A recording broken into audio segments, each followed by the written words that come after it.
How did you feel when Ron Paul first appeared in 2007? To me, liberty is not really about having the right person in charge. Of course, yeah, sure. And the thing, even though I worked for Ron and I love him dearly and he's a good friend, I always worried about those campaigns, that they would send the wrong message. Yeah.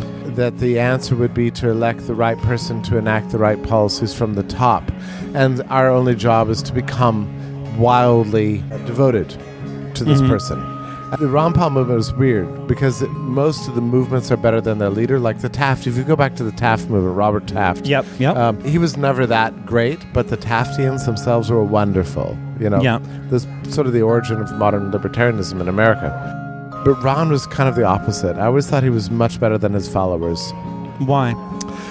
His followers were looking for a leader on the white horse to lead them to some dreamy land, to give them their rights. And Ron never believed that. I mean, he always ran as an educator, but his followers never saw him as that. Ron always had to deal with this problem. And I think it was very unfortunate in a way. I mean, Ron sought the presidency in order to give himself a kind of a stage to talk about ideas. Yeah. But he could never make that message stick, in a way.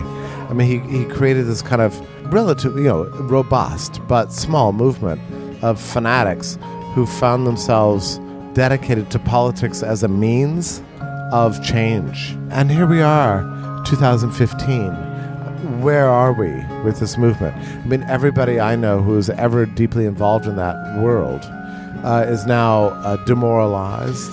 They seem to think that the goal was to get him in office. They never understood. It's like they didn't really listen to what Ron was saying. Yeah. I mean, I don't think I've ever said what I just said publicly. So, thank you. Yeah.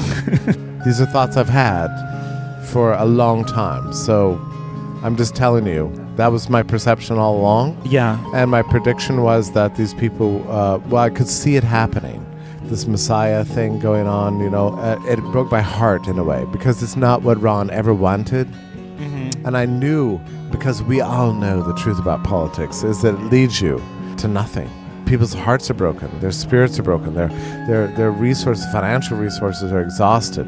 Their emotional attachments are betrayed. I mean, that's what politics does for you. Yeah. It's terrible what it does to people's spirits. But, here's the thing.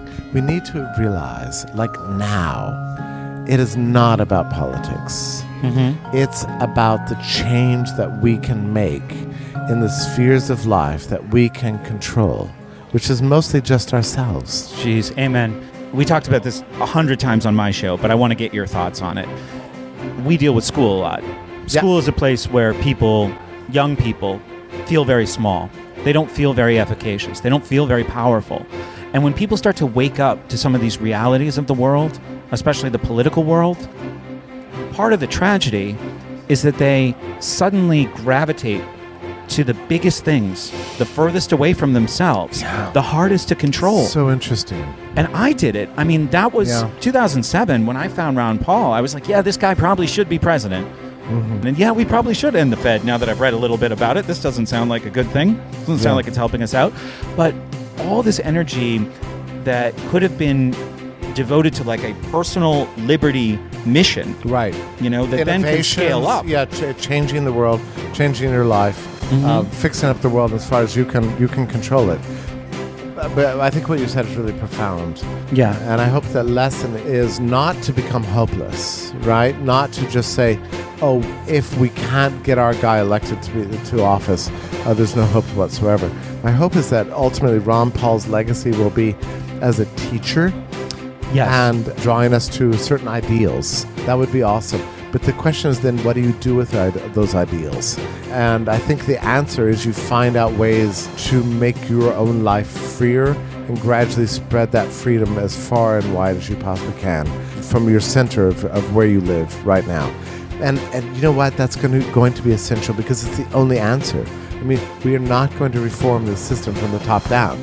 It comes through decentralized, unpredictable, exciting, surprising, innovative ways from among the people, starting with our own lives. And in that sense, I'm wildly optimistic.